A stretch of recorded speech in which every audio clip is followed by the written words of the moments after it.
Chapter 2. What is evil?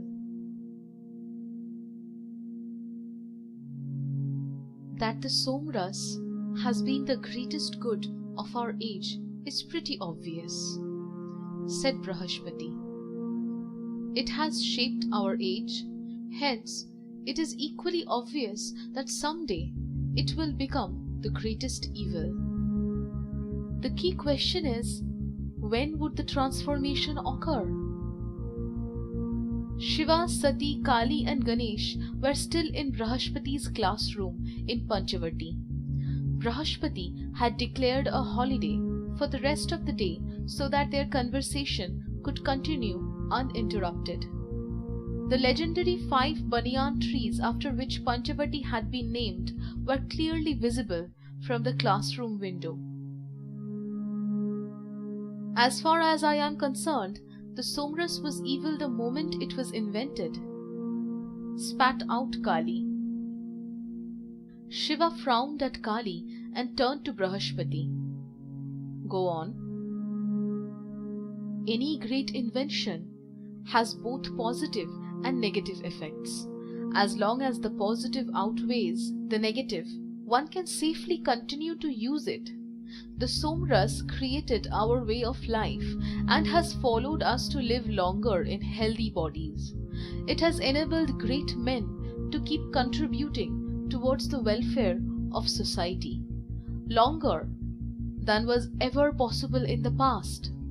At first, the Somras was restricted to the Brahmins, who were expected to use the longer, healthier life, almost a second life, for the benefit of society at large. Shiva nodded. He had heard this story from Daksha many years ago. Later, Lord Ram decreed that the benefits of the Somras should be available to all. Why should Brahmins have special privileges? Therefore, the Somras was administered to the entire populace, resulting in huge progress in society as a whole. I know all about this, said Shiva. But when did the negative effects start becoming obvious? The first sign was the Nagas, said Brahaspati. There have always been Nagas in India, but they were usually Brahmins. For example, Lord Ram's greatest foe was a Naga and a Brahmin. Ravan was a Brahmin? Asked a shocked Sati. Yes, he was, answered Kali, for every Naga knew his story. The son of the great sage, Vishrava, he was a benevolent ruler, a brilliant scholar, a fierce warrior, and a staunch devotee of Lord Rudra. He had some faults, no doubt, but he wasn't evil personified, as the people of the Sapta Sindhu would have us believe. In that case, do you people think less of Lord Ram? Asked Sati. Of course not. Lord Ram was one of the greatest emperors ever. We worship him as the 7th Vishnu. His ideas, philosophies and laws are the foundation of the Naga way of life. His reign, Ram Rajya, will always be celebrated across India as the perfect way to run an empire. But you should know that it is believed by some that even Lord Ram did not see Ravan as pure evil. He respected his enemy. Sometimes there can be good people on both sides of a war. Shiva raised his hand to silence them and turned his attention back towards the Meluhan chief scientist. Brahaspati. So, the Nagas, though small in number initially, were usually Brahmins. Brahaspati continued. But then, the Somras was used only by the Brahmins until then. Today, the connection seems obvious, but it didn't seem so at the time. The Somras created the Nagas? Asked Shiva. Yes, this was discovered only a few centuries ago by the Nagas. I learnt it from them. We didn't discover it, said Kali.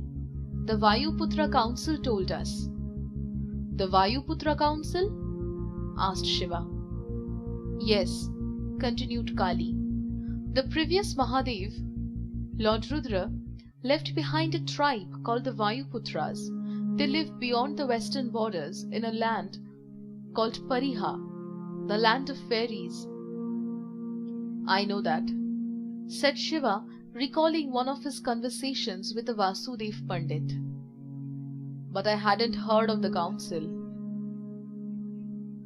Well, somebody needs to administer the tribe, and the Vayuputras was ruled by their council, which is headed by their chief, who is respected as a god. He is called Mitra. He is advised by the council of 6 wise people, collectively called the Amartya Spandh. The council controls the twin mission of the Vayuputras. Firstly, to help the next Vishnu whenever he appears, and secondly, have one of the Vayuputras trained and ready to become the next Mahadev when the time comes. Shiva raised his eyebrows. You obviously broke that rule, Shiva, said Kali. I am sure the Vayuputra council must have been quite shocked when you appeared out of the blue, because quite clearly they did not create you. You mean this is a controlled process? I don't know, said Kali, but your friends will know a lot more. The Vasudevs? Yes. Shiva frowned, reached for Sati's hand, and then asked Kali. So how did you find out about the Somras creating the Nagas? Did the Vayuputras approach you, or did you find them? I did not find them. The Naga king Vasuki was approached by them a few centuries ago. They suddenly appeared out of nowhere, lugging huge hoards of gold, and offered to pay us an annual compensation. King Vasuki very rightly refused to accept the compensation without an explanation. And he was told that the Nagas were born with deformities as a result of the Somras. The Somras randomly has this impact on a few babies when in the womb if the parents have been consuming it for a long period. Not all babies. No, a vast majorities are born without deformities, but a few unfortunate ones like me are born Naga. Why? I call it dumb luck, said Kali. But King Vasuki believed that the deformities caused by the Somras were the Almighty's way of punishing those souls who have committed sins in their previous births. Therefore, he accepted the pathetic explanation of the Vayuputra council along with their compensation.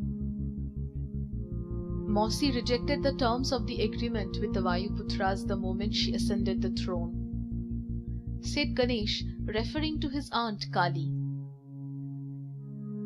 Why, I am sure the gold could have been put to good use by your people, exclaimed Shiva. Kali laughed coldly. That gold was a mere palliative, not for us, but for the Vayuputras. Its only purpose was to make them feel less guilty for the carnage being wrought upon us by the great invention that they protected. Shiva nodded, understanding her anger. He turned to Brahaspati. But how exactly is the Somras responsible for this? Brahaspati explained. We used to believe the Somras blessed one with a long life by removing poisonous oxidants from one's body. But that is not the only way it works. Shiva and Sati leaned closer. It also operates at a more fundamental level. Our body is made up of millions of tiny living units called cells. These are the building blocks of life. Yes, I have heard of this from one of your scientists in Meluha, said Shiva. Then you would know that these cells are the tiniest living beings. They combine to form organs, limbs, and in fact, the entire body. Right. These cells have the ability to divide and grow, and each division is like a fresh birth, and one old unhealthy cell magically transforms into two new healthy cells. As long as they keep dividing, they remain healthy. So your journey begins in your mother's womb as a single cell. That cell keeps dividing and growing till it eventually forms your entire body. Yes, said Sati, who had learnt all of this in the Meluhan Gurukul. Obviously, said Brahaspati, the division and growth has to end sometime. Otherwise, one's body would keep growing continuously with pretty disastrous consequences. So the Almighty put a limit on the number of times a cell can divide. After all, the cell simply stops dividing further and thus, in effect, becomes old and unhealthy. And do these old cells make one's body age and thus eventually die? Asked Shiva. Yes, every cell reaches its limit on the number of divisions at some point or the other. As more and more cells in the body hit that limit, one grows old and finally dies. Does the Somras remove this limit on division? Yes. Therefore, your cells keep dividing while remaining healthy. In most people, this continued division is regulated, but in a few, some cells lose control over their division process and keep growing at an exponential pace. This is cancer, isn't it? Asked Sati. Yes, said Brahaspati. This cancer can sometimes lead to a painful death, but there are times when these cells continue to grow and appear as deformities like extra arms or a very long nose. How polite and scientific, said a livid Kali. But one cannot even begin to imagine the physical pain and torture that we undergo as children when these outgrowths occur. Sati stretched out and held her sister's hand. Nagas are born with small outgrowths, which don't seem like much initially, but are actually harbingers of years of torture, continued Kali. It almost feels like a demon has taken over your body and he's bursting out from within slowly over many years, causing soul-crashing pain that becomes your constant companion. Our bodies get twisted beyond recognition, so that by adolescence, when further growth finally stops, we are stuck with what Brahaspati politely calls deformities. I call it the wages of sins that we didn't even commit. We pay for the sins others commit by consuming the Somras. Shiva looked at the Naga queen with a sad smile. Kali's anger was justified. And the Nagas have suffered this for centuries? Asked Shiva. Yes, said Brahaspati. As the number of people consuming the Somras grew, so did the number of Nagas. One will find that most of the Nagas are from Meluha, for that is where the Somras is used most extensively. And what is the Vayuputra Council's view on this? I'm not sure, but from whatever little I know, the Vayuputra Council apparently believes that the Somras continues to create good in most areas where it is used. The suffering of the Nagas is collateral damage and has to be tolerated for the larger good. Bullshit, snorted Kali. Shiva could appreciate Kali's rage, but he was also aware of the enormous benefits of Somras over several millennia. On balance, was it still good? He turned to Brahaspati. Are there any other reasons for believing that Somras is evil? Consider this. We Meluhans choose to believe that the Saraswati is dying because of some devious Chandravanshi conspiracy. This is not true. We are actually killing our mother river all by ourselves. We use massive amounts of Saraswati waters to manufacture the Somras. It helps stabilize the mixture during processing. It is also used to churn the crushed branches of the Sanjeevani tree. I have conducted many experiments to see if water from any other source can be used, but it just doesn't do the trick. Does it really require that much water? Yes, Shiva. When Somras was being made for just a few thousand, the amount of Saraswati water used didn't matter. But when we started mass producing Somras for 8 million people, the dynamics changed.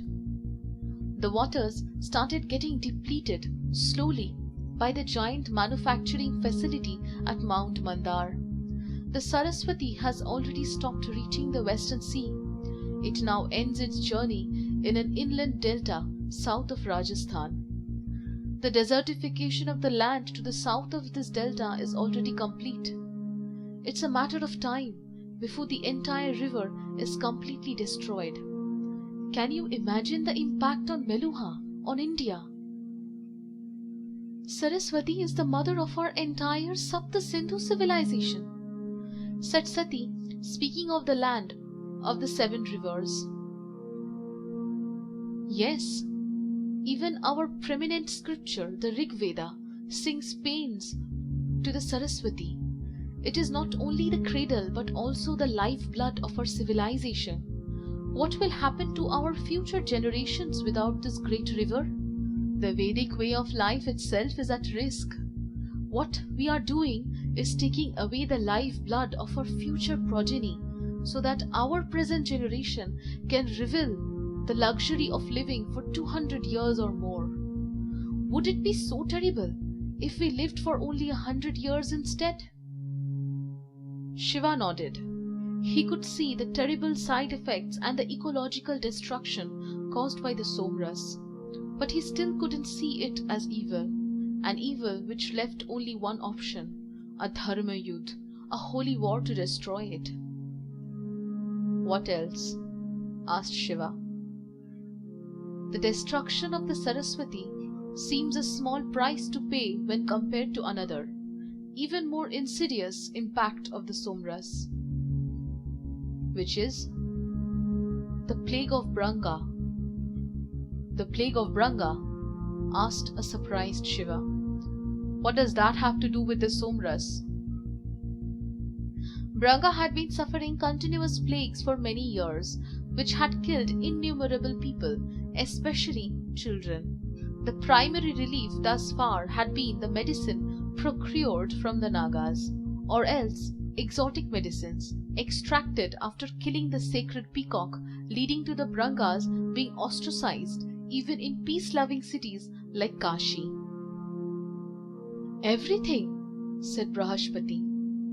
The Somras is not only difficult to manufacture, but it also generates large amount of toxic waste, a problem we have never truly tackled. It cannot be disposed of on land because it can poison entire districts through groundwater contamination.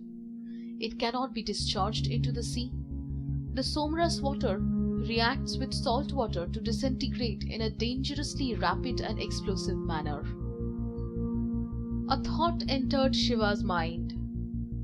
Did Brahaspati accompany me to Karachapa the first time to pick up seawater? Was that used to destroy Mount Mandar? Brahaspati continued. What seemed to work was fresh river water. When used to wash the Somras waste over a period of several years, fresh water appeared to reduce its toxic strength. This was proven with some experiments at Mount Mandar. It seemed to work especially well with cold water. Ice was even better. Obviously, we could not use the river of India to wash the Somras waste in large quantities. We could have ended up poisoning our own people. Therefore, many decades ago, a plan was hatched to use the high mountain rivers in Tibet. They flow through uninhabited lands and their water are almost ice. They would therefore work perfectly to clean out the Somras waste. There is a river high up in the Himalayas called Sangpo, where Meluha decided to set up a giant water retreat facility. Are you telling me that Meluhans have come to my land before? Yes, in secret. But how can such large consignments be hidden? You have seen the quantity of somras powder required to feed an entire city for a year. 10 small pouches are all it takes. It is converted into the somras drink at designated temples across Meluha when mixed with water and other ingredients. So even the waste amount is not huge. No, it isn't. It's a small quantity, making it easy to transport. But even that small quantity packs in a huge amount of poison. So this facility was set up in Tibet. Yes, it was established in a completely desolate area around the Sangpo. The river flowed east, so it would go to relatively unpopulated lands away from India. Therefore, our land would not suffer from the harmful effects of somras. Shiva frowned. But what about the lands farther ahead the Sangpo flowed into? The eastern land that lie beyond Swadweep? What about the Tibetan land around Sangpo itself? Wouldn't they have suffered due to the toxic waste? They may have, said Brahaspati, but that was considered acceptable collateral damage. The Meluhans kept track of the people living along the Sangpo. There were no outbreaks of disease, no sudden deformities. The icy river water seemed to be working at keeping the toxins inactive. The Vayuputra Council was given these reports. Apparently, the council also sent scientists into the sparsely populated lands of Burma, which is to the east of Swadweep. It was believed that Sangpo flowed into those lands and became the main Burmese river, the Irrawaddy.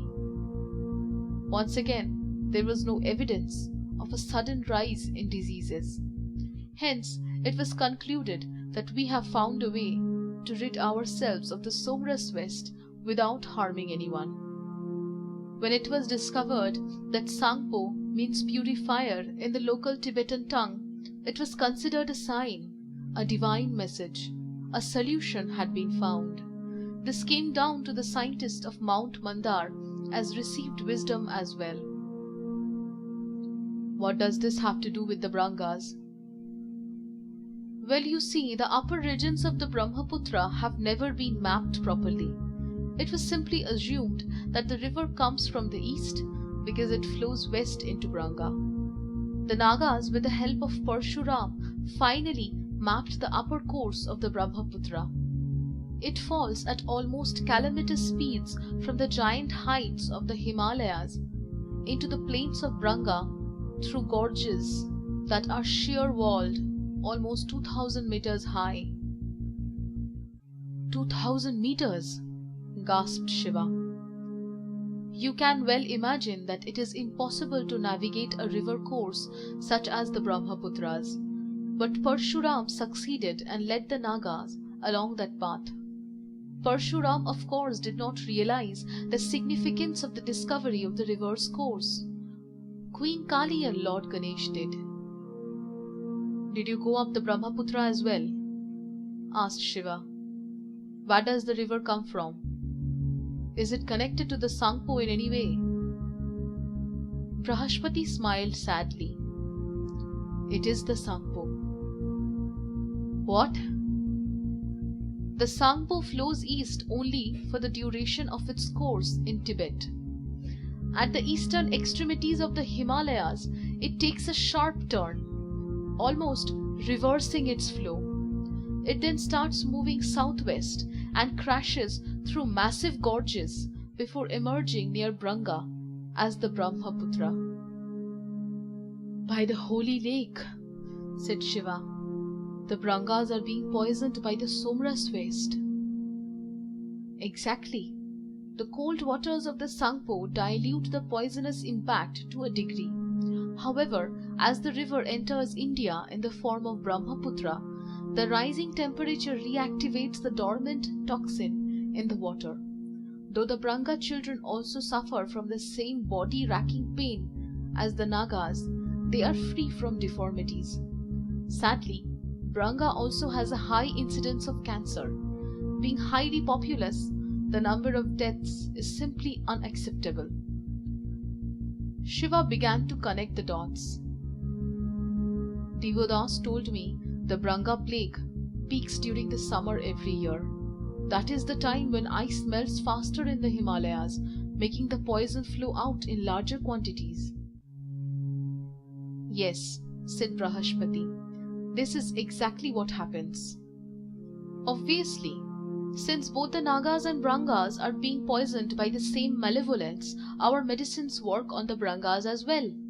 Kali spoke up. So we sent them our medicines to help ameliorate their suffering a little. Even though we told King Chandraketu how his kingdom was being poisoned, some Brangas prefer to believe that the plague strikes every year because of a curse that the Nagas have cast upon them. If only we were that powerful, but it appears that at least Chandraketu believes us. This is why he sends us men and gold regularly to stealthily attack Somras manufacturing facilities, the root of all our problems. Evil should never be fought with subterfuge, Kali, said Shiva. It must be attacked openly. Kali was about to retort, but Shiva had turned back to Brahaspati. Why didn't you say something? Raise the issue in Meluha or with the Vayuputras? I did, said Brahaspati. I took up the matter with Emperor Daksha. But he doesn't really understand scientific things or involve himself with technical details. He turned to the one intellectual he trusts, the venerable royal priest, Rajguru Vrigu. Lord Vrigu seemed genuinely interested and took me to the Vayuputra council so I could present my case before them. But they were not at all supportive. This was where the issue was effectively killed. Nobody was willing to believe me about the source of the Brahmaputra. They also laughed when they heard that I was ostensibly listening to the Nagas. According to them, the Nagas were now ruled by an extremist harridan whose frustration with her own karma made everyone else the object of her ire. I will take that as a compliment, said Kali. Shiva smiled at Kali before turning back to Brahaspati. But how did the Vayuputras rationalize what's happening in Branga? According to them, said Brahaspati, the Brangas were a rich but uncivilized lot, with strange eating habits and disgusting customs. So the plague could have been caused by their bad practices, and karma rather than the Somras. Remember, there is little sympathy for the Brangas amongst the Vayuputras because it is well known that they drink the blood of peacocks, a bird that is held holy by any follower of Lord Rudra. And you gave up, retorted Shiva. Shouldn't you have pressed on? Emperor Daksha is weak and can be easily influenced. He could have brought about changes in Meluha.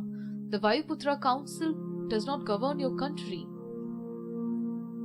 Well, there was a good reason for me to not persist with the argument.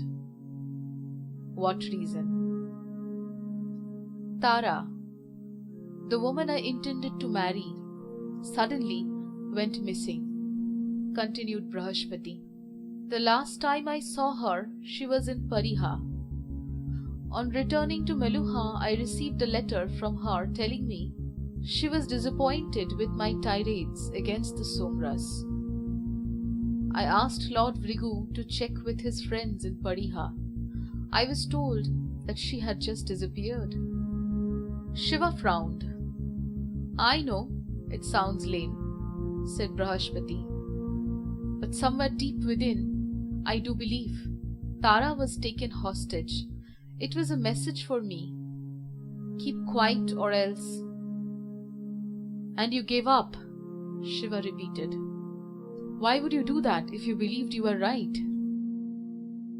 I didn't, continued Brahaspati defensively. But by then, I was losing credibility amongst the senior scientists of other realms. Had I made the issue any bigger with Meluha, I would have lost what little standing I have amongst the Suryavanshis as well.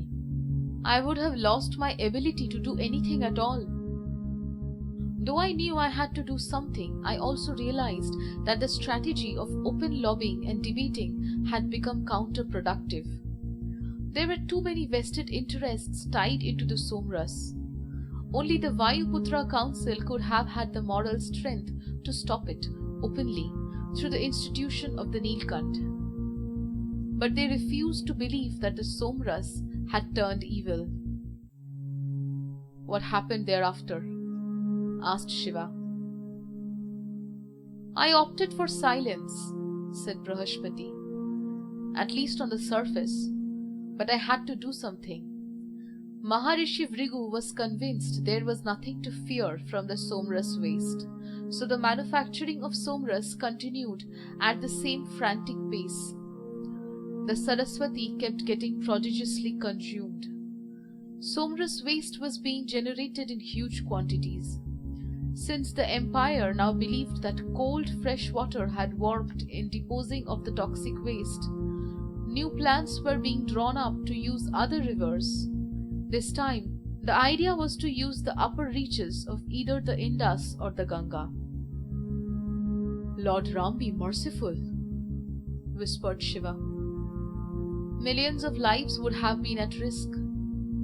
We were going to unleash toxic waste right through the heart of India, almost as a message from the Paramatma, the ultimate soul.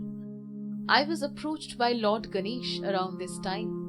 He had formulated a plan, and I must admit, his words made eminent sense. There could be only one possible solution: the destruction of Mount Mandar. Without Mount Mandar, there would be no Somras, and with the Somras gone, all these problems would disappear too. Shiva cast a quick look towards Sati. Whatever little doubts I may have had, said Brihaspati, disappeared when I was confronted with a new scenario. When it happened, I knew in my heart that it was time for the destruction of evil. What new scenario? Asked Shiva. You appeared on the scene, answered Brihaspati.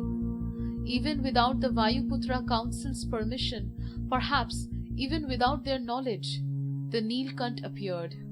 It was the final sign for me.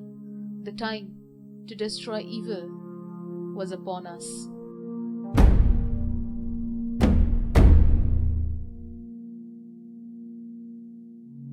Vishwadhumna quickly gave hand signals to his Branga soldiers. The hunting party went down on their knees. Kartik, who was right behind Vishwadhumna, whistled softly as his eyes lit up. Magnificent. Vishwadhumna turned towards Kartik. While most of Shiva's convoy was settling itself into the visitors' camp outside Panchavati, a few hunting parties had been sent out to gather meat for the large entourage. Kartik, having proved himself as an accomplished hunter throughout the journey to Panchavati, was the natural leader of one of the groups.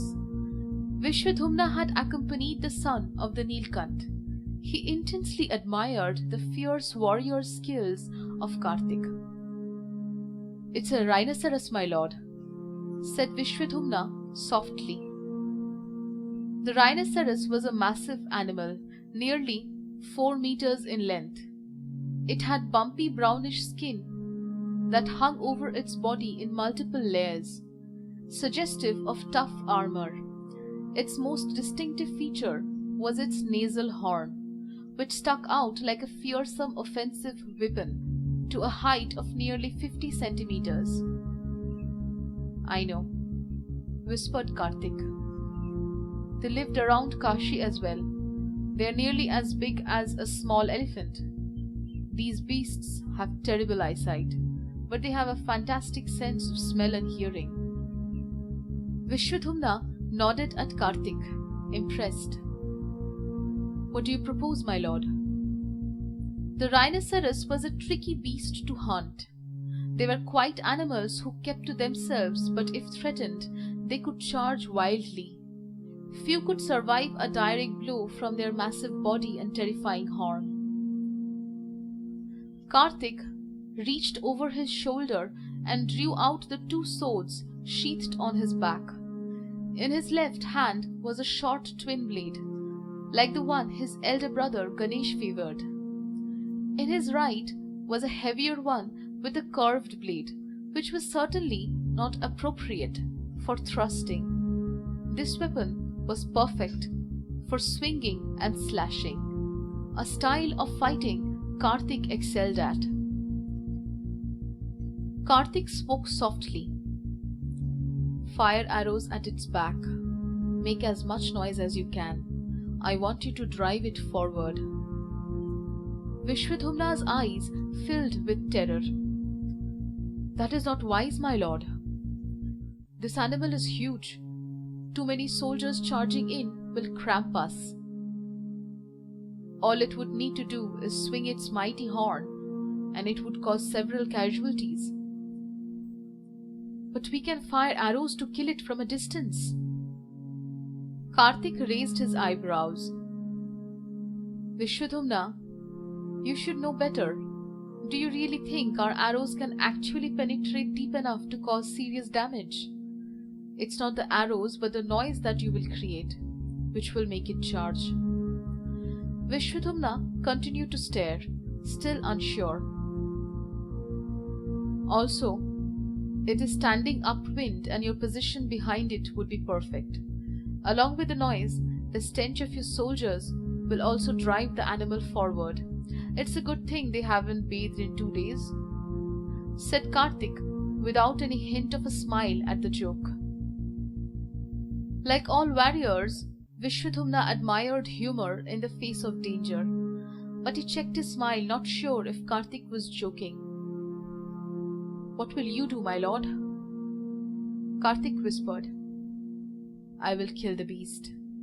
Saying this, Karthik slowly edged forward, right on to the path that the bull would charge on, when attacked by Vishwadhumna's soldiers.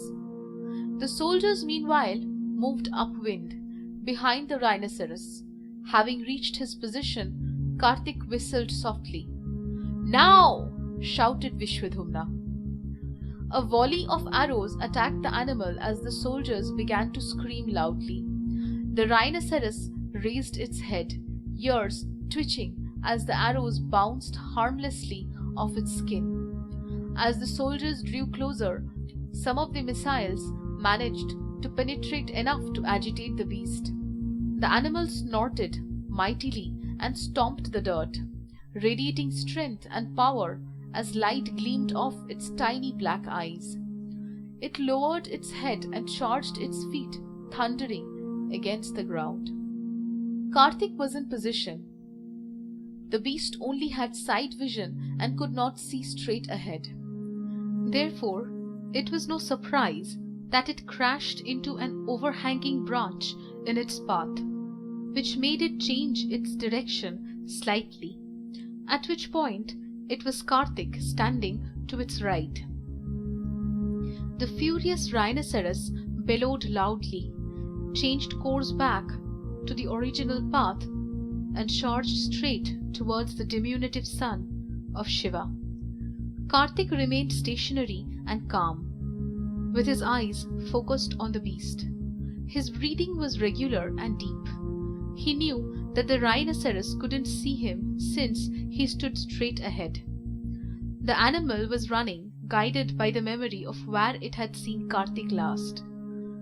Vishwadhumna fired arrows into the animal rapidly, hoping to slow it down, but the thick hide of the beast ensured that the arrows did not make too much of a difference.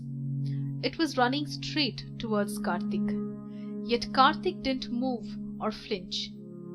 Vishwadhumna could see the boy warrior holding his swords lightly. That was completely wrong for a stabbing action, where the blade needs to be firmly held.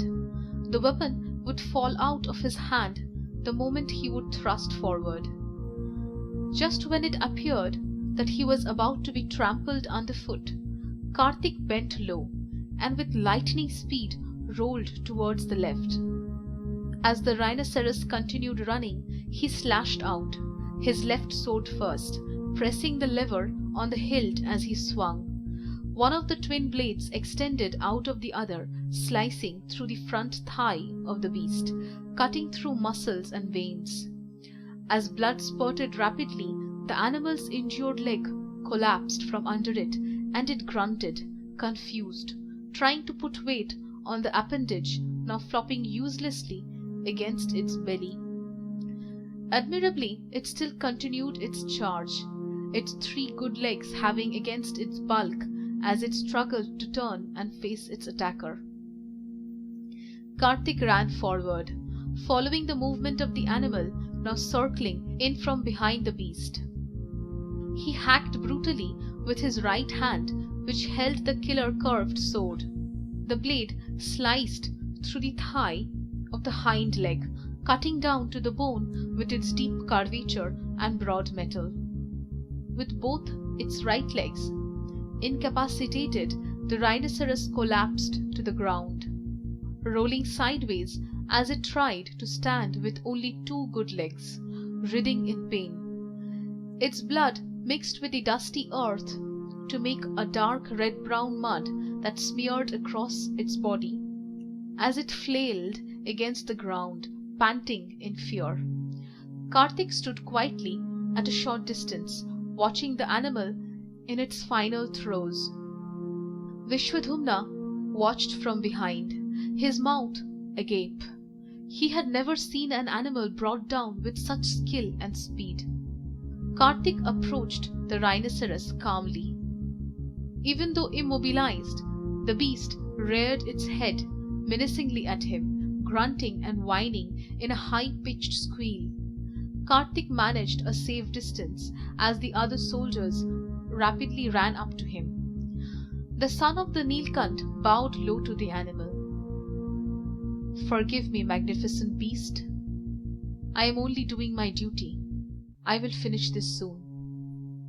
Suddenly, Karthik moved forward and stabbed hard, right through the folds of the rhinoceros's skin, plunging deep into the beast's heart, feeling the shudder go through its body, until at last it was still.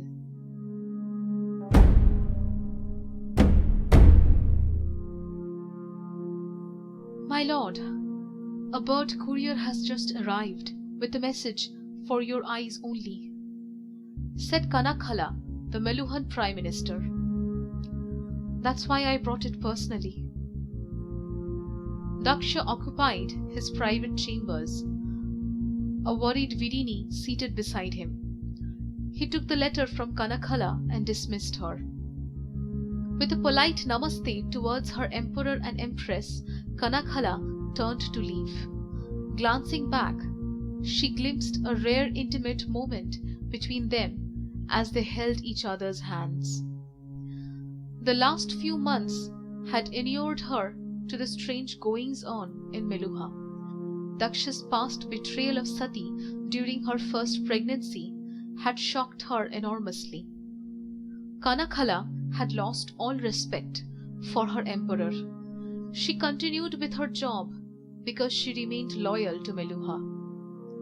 She had even stopped questioning the strange orders from her lord, like the ones he had given the previous day about making arrangements for Vrigu and Dilipa to travel to the ruins of Mount Mandar. She could understand Maharishi Vrigu's interest in going there, but what earthly reason could there be for the Swadeepan emperor to go as well? Kanakhala saw Daksha letting go of Virini's hand and breaking the seal of the letter as she shut the door quietly behind her. Daksha began to cry. Virini immediately reached over and snatched the letter from him. As she read through it quickly, Virini let out a deep sigh of relief as tears escaped from her eyes. "She's safe. They're all safe." On the surface, the plan to assassinate the Nilkant worked towards the unique interests of all the 3 main conspirators, Maharishi Vrigu, Emperor Daksha, and Emperor Dilipa.